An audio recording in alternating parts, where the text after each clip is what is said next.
Coming to you from an undisclosed location, somewhere deep in the heart of the Santa Monica Mountains, I am your intrepid host, L.A. Marzulli. I just appeared a little while ago, a couple of days ago, on the Eric Metaxas show, and I want to show you that interview. I think you'll find it interesting. Always great to be on a show with Eric.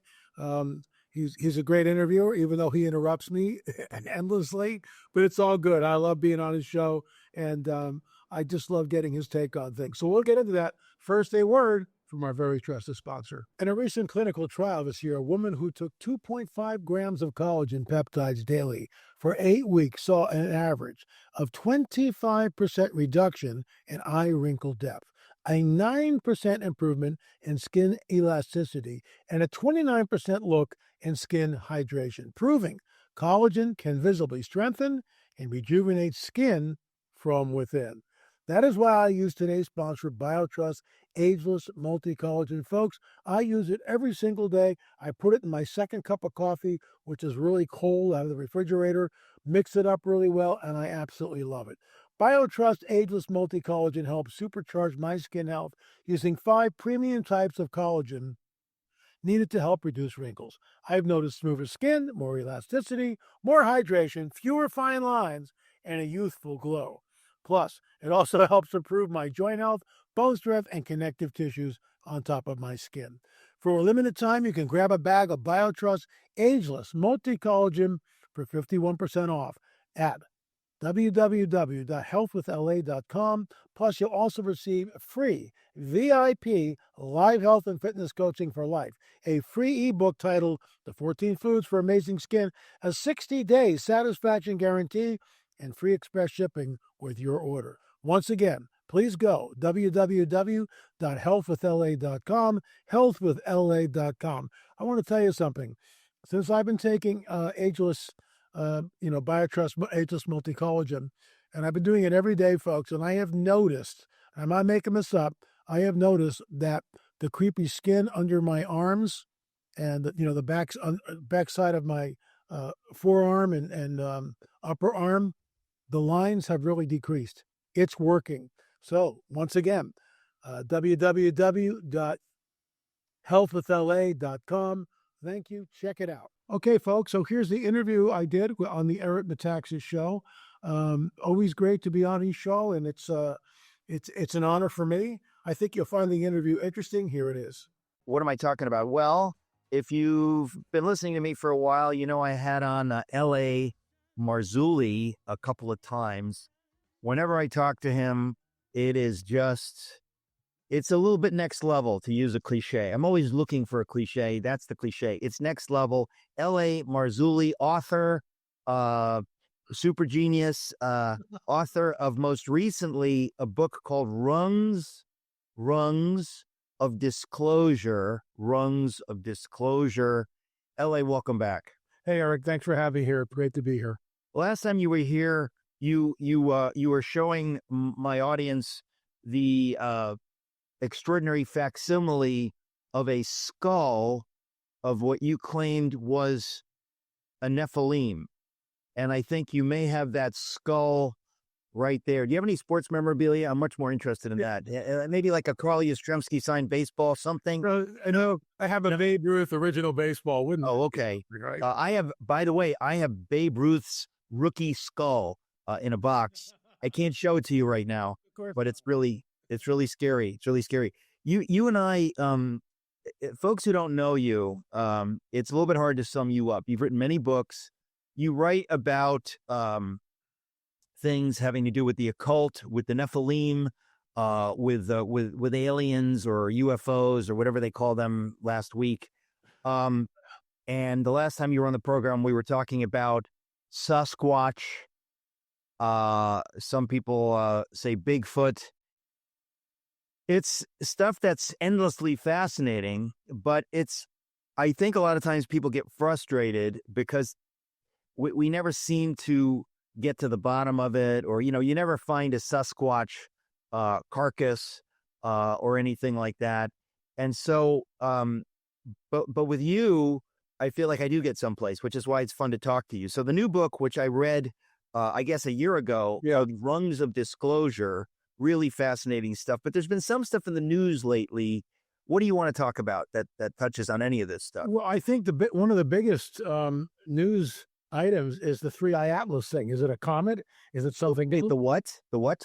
Three-Eye Atlas, and See, you're one of the. I just want to say to my audience, folks, this is why I love people like L.A. Marzulli. Hugh Ross is another example. They just talk like everybody knows what they're talking about, and it's my job on behalf of my audience to say, excuse me, nobody knows what you just said. Can you please break it down for the people that never heard of that term? So what was the term you just used? It's Three-Eye Atlas. And Avi Loeb, who is a Harvard professor, an astronomer, it's a third interstellar object. Now, and I get that, but names have meaning. And when this thing came out, a month and a half ago, and they started talking about Three-Eye Atlas, I said, well, let's walk through it. Atlas is a Nephilim.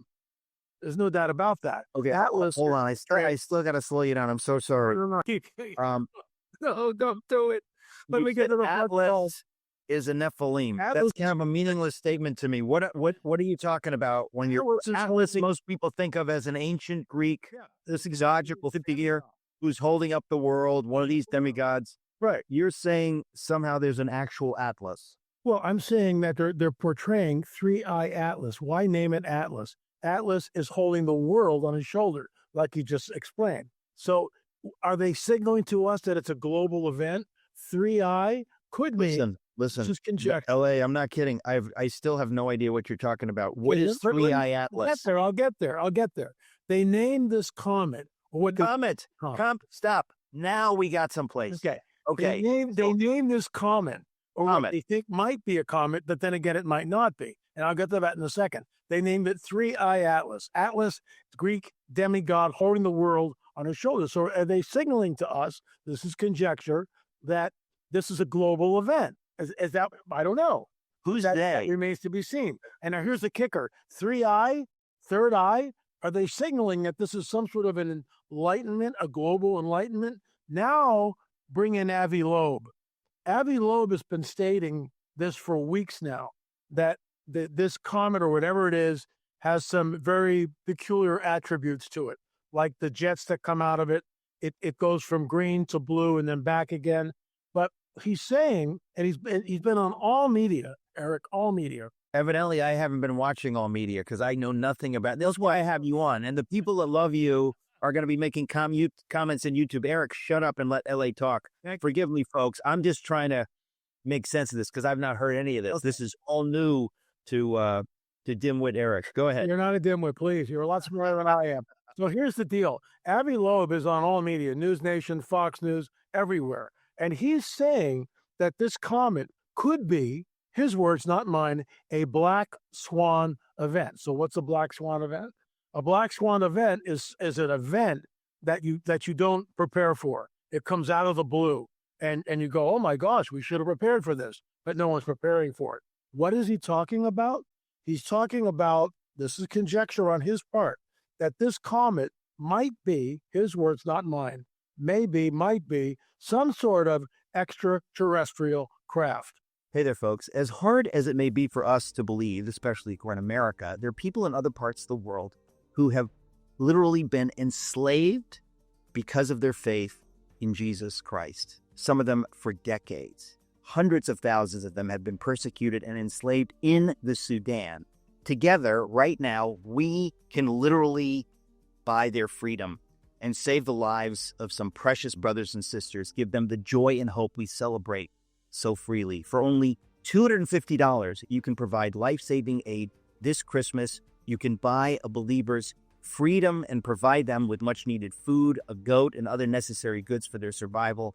Brothers and sisters enslaved and fearing for their lives, just $250. Maybe you can get more. Maybe you can just give a portion of that. Every gift helps.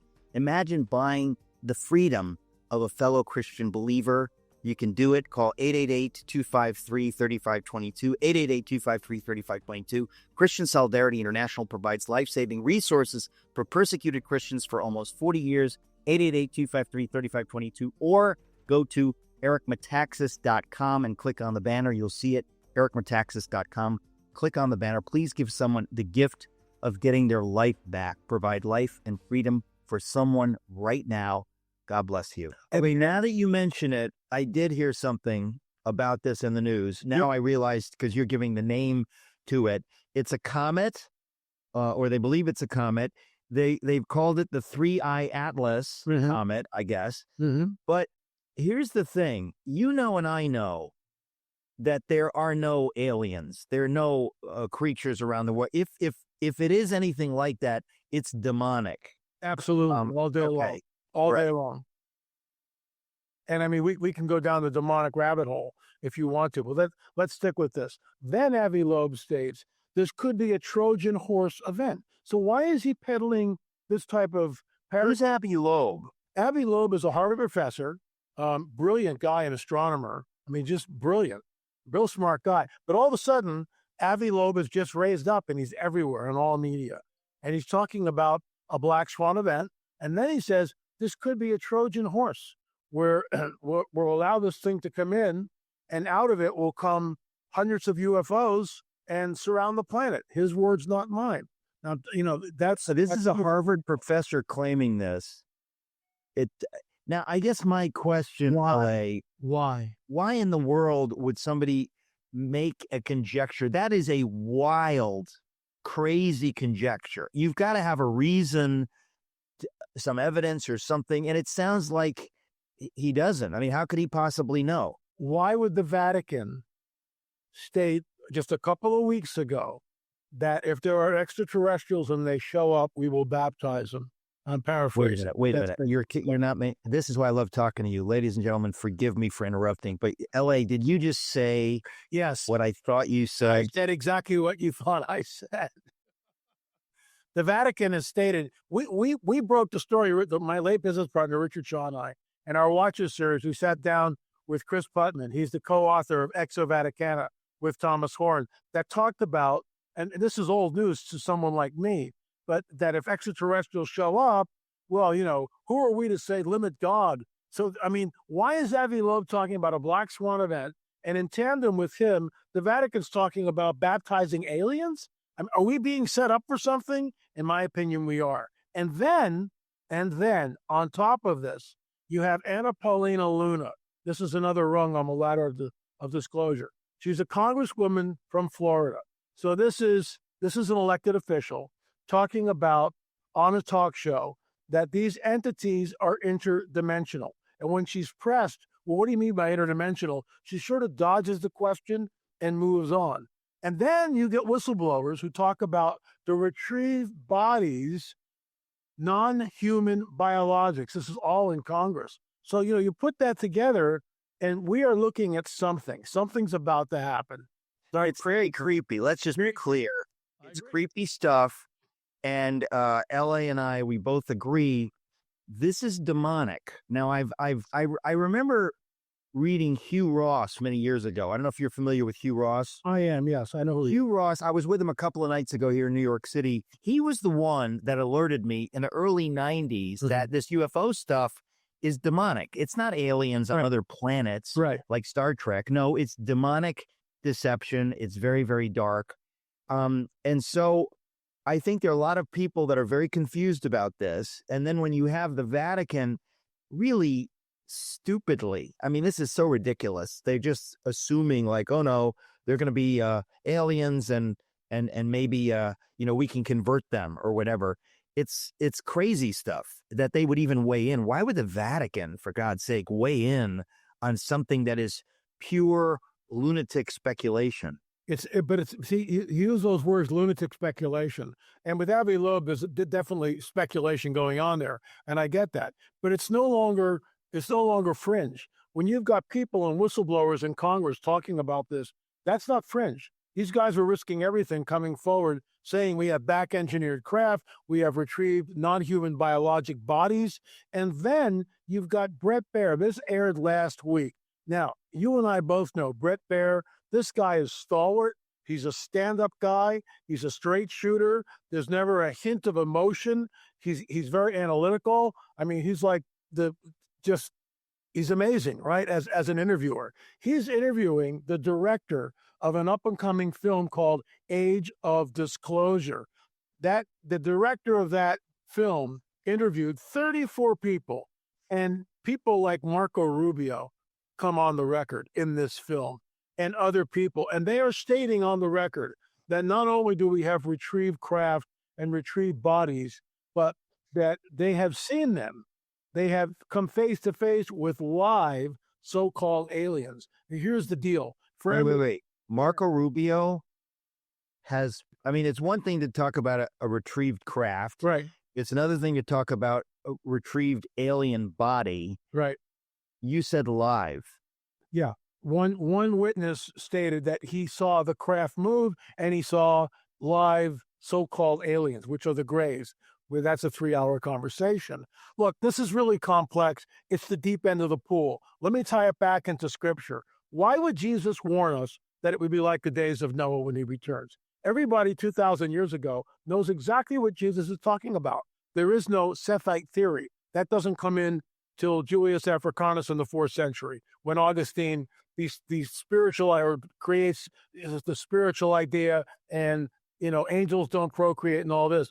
But Genesis 3:15 is the key to the biblical narrative, in my opinion. And we know that Jesus is in the garden and he says to the dragon, your seed, your offspring, will be at war with the woman. The proto-evangelion, the one coming from the woman, the Messiah, will crush your head, you'll bruise his heel. That's the entire Bible. 3 chapters later, what do we get? Genesis 6, the Nephilim are on the earth, the hybrid creatures. Why would Jesus, 2,000 years ago, point back to the days of Noah? Everyone knows exactly what he's talking about. Why? Josephus tells us that when Jesus was alive, the bones of the Nephilim were openly on display in Jerusalem. This is Wait. So you always say these fascinating things, and I hit pause. You're saying in Josephus, yes, he refers, yes, this is 2,000 years ago, to 2,000 the bones of the Nephilim were Yeah. on display. That's On in display. Josephus? And yes, and the reason why they're on display is to show everybody who's coming up to the Temple Mount. They're not in the temple, but they're probably on some sort of a road that most people will see. They're openly on display to show the descendants of Israel, of the 12 tribes, what their forefathers had to fight to claim the land. That's why they're openly on display. And Josephus talks about it, that the Nephilim had countenances unlike any other men. So, I mean, it's there. And Jesus is saying it'll be like the days of Noah. So what's that? That's the Nephilim. That's the fallen angels coming down, messing with the genome. And you say, well, gee, where does this have to do? It has everything to do with what's going on now. With the whole abduction, when men and women are abducted, are taken, sperm from the men, ovum from the women. Brett Baer, once again, broke the story. It's in the rungs of disclosure. I forget what rung it is. But Brett Baer talks about that some women who are taken aboard UFOs, UAPs, find themselves pregnant. So you say, Chile, what does this have to do with the Bible? Everything. Days of Noah. They're commingling the seed, just like it did thousands of years ago. Jesus warns us that men and women will faint from fear from what is coming upon the earth, not from underneath it, not from the earth, but what's coming upon the earth, that even the elect would be deceived. Paul adds to that the dragon, Satan, comes with all signs and lying wonders. And yet we snooze, and we don't think this is going to happen. We have been warned, and it's happening as we speak. During the horrors of the Holocaust, Corrie ten Boom and her Dutch family, as told in her classic book, The Hiding Place, risked everything to shelter Jewish neighbors in their home. They were betrayed and sent to concentration camps, yet Corrie survived and went on to preach forgiveness and hope around the world. That same redemptive spirit lives on in Ten Boom Coffee. Working with Agro Cafe, an Israeli ag tech company, Ten Boom Coffee helps farmers around the world increase their harvests by 60%, improving both the quality of their beans and the quality of their lives. So every cup you pour becomes part of a legacy, one that stands for courage, kindness, and redemption. Visit tenboomcoffee.com. That's tenboomcoffee.com. Taste the goodness that changes lives. Use the code ERIC and save 10%. tenboomcoffee.com. Use the code ERIC. You're just trying to freak me out. No, it's fascinating because to have people in Congress and others talking about this seriously, that is the next level. Like, we've not seen that. So you talk about moving the Overton window. Suddenly there's a reality here. I remember in the 70s, the whole UFO thing was big, close encounters, all this creepy stuff. But now we're talking about it as though it's a real thing. Now, what you just mentioned about who was it that said these are it was a congresswoman, Anna Paulina Luna. said that these are interdimensional. Yeah. Now, folks, you got to understand what that means. This is not just crazy talk. Interdimensional. If you're any kind of a Christian, you believe in angels and demons, and the Bible talks about things that are not in the material realm. They can manifest in the material realm, but they are not of this world. They're not within the space-time continuum. They're outside, and it's complicated, but the point is, it's also not complicated. We believe those things exist. So when somebody says these are interdimensional beings, they're spiritual beings. They are not simply from another planet far away, and they evolved out of the primordial soup in their galaxy, and now they're visiting us. No, we're talking about dark forces, and it seems always that they're dark forces. These are not they're not of God. They are enemies of God. But I guess, LA, why would, for people who don't know about this stuff, why would it be so baroque? I mean, that they would appear in crafts, and that they would have, in other words, you think that, why would a demonic entity need a spacecraft? I don't get it. Well, I get that a lot. Let's turn to 2 Kings chapter 6. So Elisha the prophet, this is thousands of years ago. So Elijah the prophet is there with his servant Gehazi. And Gehazi's like totally freaked out. We're surrounded by the Syrian army. What are we going to do? So Elisha says, Lord, open his eyes, and shoos Gehazi out of the tent. And Gehazi goes out, and what does he see? What does he say? I looked up above the Syrian army, and what's there? Chariots of fire. So what is a chariot of fire? So let's go back thousands of years.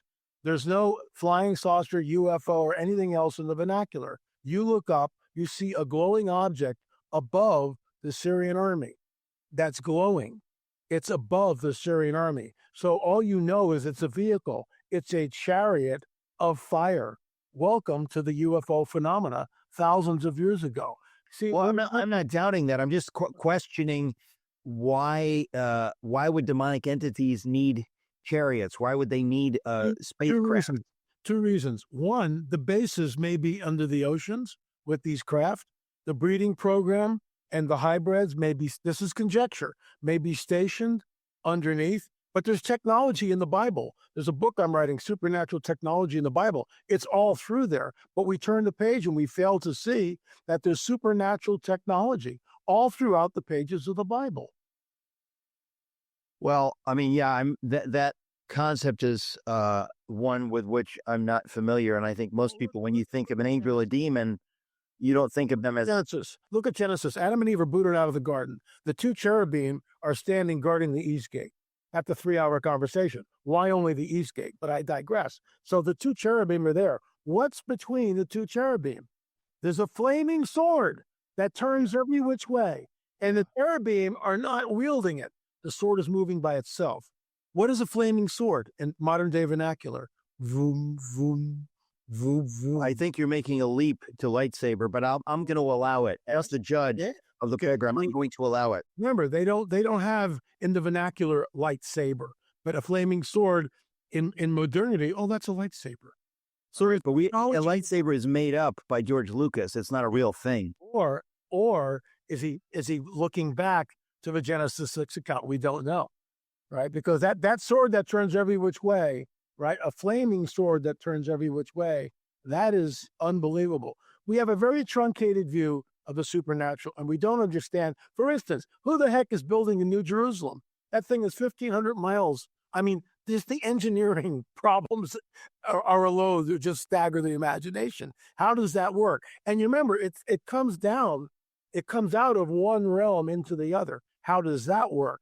So there's technology that we don't know. So the fallen angels, this is a really tough question, and it's going to take a few minutes to set this thing up.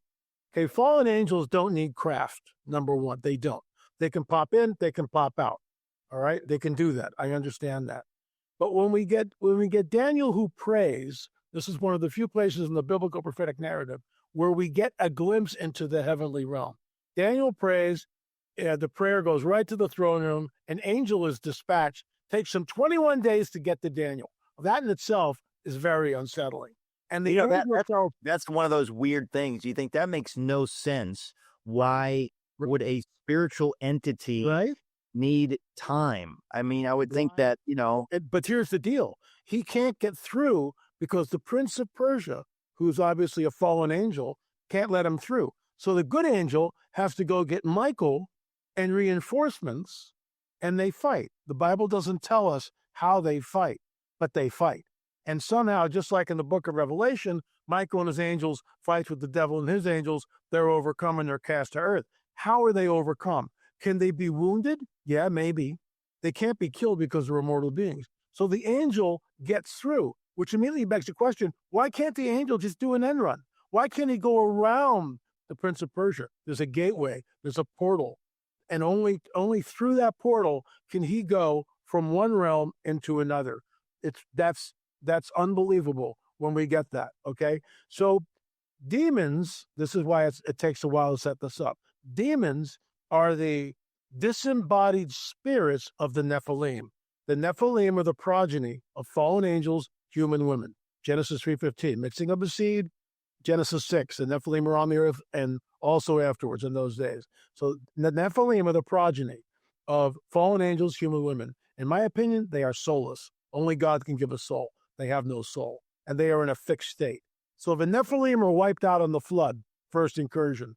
And it says from the book of Enoch, I get that book of Enoch's not part of our canon, but read it. And Jude quotes it. And you don't quote something unless it's part of your wheelhouse. So the demons become the disembodied spirits of the Nephilim. A demon is different than a fallen angel. A demon has to inhabit a person, an animal, or an object in order to manifest. So the dragon goes, right? And this is where for some people, they don't get it because they have a truncated view of the supernatural. The dragon, Satan, goes, I got all these demons running around here. I need to make an avatar so they can manifest. Those are what the grays are. How do I know that? I've talked to too many abductees. I've talked to eyewitnesses. The grays, they pop in, they pop out. They're the worker bees, as it were, and they're avatars. I've had abductees tell me that they're avatars. They're suits, biological suits, so the demon can inhabit that gray, that alien, so-called alien gray, and move around in this dimension. Okay, now what I'm missing. It sounds out there, but it's not. I'm tracking, which shocks me to say, but I'm tracking. But when somebody casts a demon out of a person, that demon is not embodied. In other words, that person. You understand what I mean? Completely. I totally get it. So what's going on there? You have a demon that is not.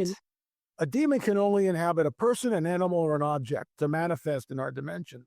I'll say it again. So the dragon, i.e. Satan, goes, all I need to do is create a biological avatar, and all of a sudden, demons can now get into this thing, and they can walk around the planet, which is what I believe, and all the abductees I've ever talked to, that's what the grays are. They're not, from some faraway planet. They are demonic. They are evil. When you say the grays, again, because people that know you, they're familiar with your vocabulary and the world you're talking about.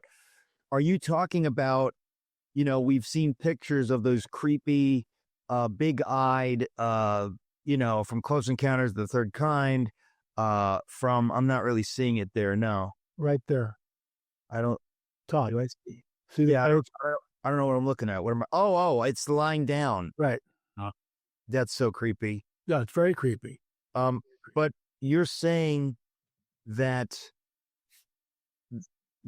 those alien images, the reason we keep hearing about them looking like that, like Whitley Strieber wrote about that, you're saying that the reason people are all seeing the same kinds of beings is because those are demons inhabiting something that has been created. I don't know who created those The dragon. those a- The dragon. pardon?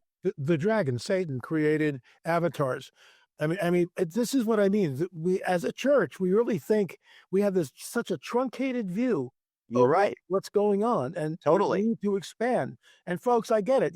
This is the deep end of the pool. The biblical prophetic narrative states this, and for those of you who are skeptical, and it's good to be skeptical, be a Berean, like Chuck Missler used to say.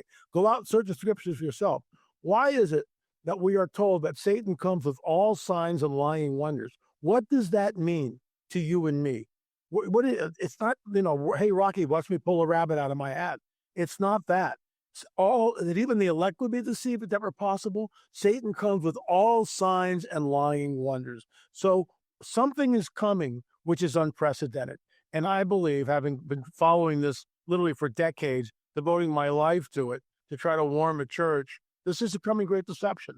When they show up in mile-wide craft, and if you don't believe me, watch the 2024 Super Bowl commercial. Hello down there. That's predictive programming. And it shows mile-wide craft over all the cities of the world. So, we don't have time to get into all the particulars of that, but why make a commercial like that? And you don't even know what the commercial's for until the last 4 seconds. Squarespace, a website makes it real? Why are they doing this? And it's directed by Martin Scorsese? Hello? Is this predictive programming? Could be. In my wheelhouse all day long. All day long. Look, Congress is talking about it. So don't take my word. Google Anna Paulina Luna. Google David Grush, where he says to Representative Nancy Mace on the record in Congress that we have retrieved non-human biologics from crashed UFOs. What do you do with that? Well, as a Christian, as a Bible-believing Christian, this dovetails perfectly into the sayings of Jesus that we talked about in the beginning of the show. Men being for fearful is coming upon the earth. There you go. Folks, listen, if you've been injured in an accident or someone you love has been, this is something you really need to hear. I've been talking with the team over at Legal Help Center, and they're absolutely committed to helping people just like you understand your rights and figure out what your case may truly be worth. And here's what sets them apart. When you choose Legal Help Center, you're getting a free consultation, no upfront costs whatsoever, agents available 24/7, a connection with a qualified local attorney, and clear guidance so you actually understand your rights. In other words, they make the entire process simple, professional, and genuinely helpful. So here's what to do. Call 800-575-9120. That's 800-575-9120. Or go to LegalHelpCenter.com. Find out how much money you may qualify for. Don't wait. Don't try to go it alone. Certainly don't attempt to become your own lawyer. Let the professionals at Legal Help Center handle this for you. Legal Help Center, helping you know your rights and what your case is really worth. Okay, LA, I know you only have a few minutes left, but what you talk about in your book, Rungs of Disclosure, and what you're talking about now is the idea. Now, people can find you at lamarzulli.com, lamarzulli.com. You're talking about, and this is a scary thing, a worldwide demonic deception. Yeah. In other words, something that most people would think like, oh, aliens are coming out of the sky. What is happening? They're aliens. You and I will know it's a demonic deception. Some people will know it's demonic deception. Most people will not. They don't have any context for this. So do you see this happening soon? For some reason, I'm getting the idea that you think something is happening soon. I do. Why are the countries talking about, why is President Trump talking about restarting our nuclear program again? Why that? Why all the saber rattling in Russia and Ukraine and even the Middle East using nukes? Why are the Iranians obsessed with getting nukes? So we know that nukes are a real deal. We also know that UFOs, UAPs are obsessed with nuclear bases. We broke the story with Robert Salas years ago when a 40-foot UFO appeared over the Maelstrom base. He came on the record. We broke the story. Okay, this is real investigative journalism. So this craft is over the gate. It turned off all 10 intercontinental ballistic missiles. How was it able to do that? They are obsessed with nukes. Where was Roswell? Roswell was the home of the 509th Bombing Group, so why should we care about that? The 509th Bombing Group dropped Hiroshima and Nagasaki. In my opinion, this is conjecture, but it's based on decades of research. They are waiting for a nuclear event. That's what they're waiting for. Because now, because of the global internet system, the satellite, we are all connected with the internet, right? Like you and I right now, we're all connected. This is unprecedented in all of history. If you have a nuclear, think about this. Here's the payoff. If you have a nuclear event going off anywhere on this planet, the entire globe will focus on it. Everything shuts down. Everything shuts down. Airfare, everything shuts down. We all look at this thing and we are terrified. Are we looking at complete disaster? You have a nuke going off, it creates the greatest climate of fear mankind has ever experienced collectively. That's when they show up. Fear is the calling card of the kingdom of darkness. And then they show up and they say, "We've come to bring you peace." Exactly. Right? Exactly. It's the Simpsons episode where Mr. Burns, they think he's an alien, and he says, "We bring you peace." Now that's the cliche that we've seen in a million Twilight Zone episodes or whatever it is, that they come to bring us peace. It's like the Twilight Zone episode where it says to serve man. Serve man. One of my favorites. We've come here to serve mankind. We have technology far beyond your technology, and to serve man turns out to be a cookbook, right? So you think that this is imminent? Oh, it is. Absolutely. Look, I'm not a date setter, but I think we're close to something. I hope I'm wrong. I really do. But this thing is accelerating.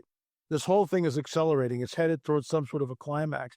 And now, of course, with AI thrown into the mix, the average Joe in the street can't tell what's reality and what's fabrication. Yeah. And that is very problematic. Well, listen, I know you're out of time. We've got to have you back because obviously, every time I have you on, I think I just want to keep talking. So lamarzulli.com. The book is Rungs of Disclosure. LA, really just thank you so much for coming on. Forgive me for interrupting. I just want my audience to be tracking with you. No, because this is actually very important stuff. God bless you. How about you? Dr. Arion, guys. Thank you so much. All righty. Take care. Folks, if you have not seen my take on the film Age of Disclosure, please, it's right up here on our YouTube channel. You need to watch that. You need to watch that. I'm going to follow it up this week with another show, basically on what happens if Donald Trump, our president, announces formally, does a press conference, comes out of the White House, Rose Garden or whatever, and basically says, we're not alone. There is life elsewhere in the universe. You're going to want to see that. Meanwhile, Black Friday is coming. We've got sales, members only, 50% off everything in the store. Check it out. Thanks for coming here. Consider becoming a member. We're up to 262,000 subscribers. Thank you, subscribers. Thank you so much for coming here. We do a new show every single day. Don't wait for YouTube to tell you. 7 days a week, 365. The times are absolutely unprecedented. That's why I'm here. Thanks for watching, folks. God bless.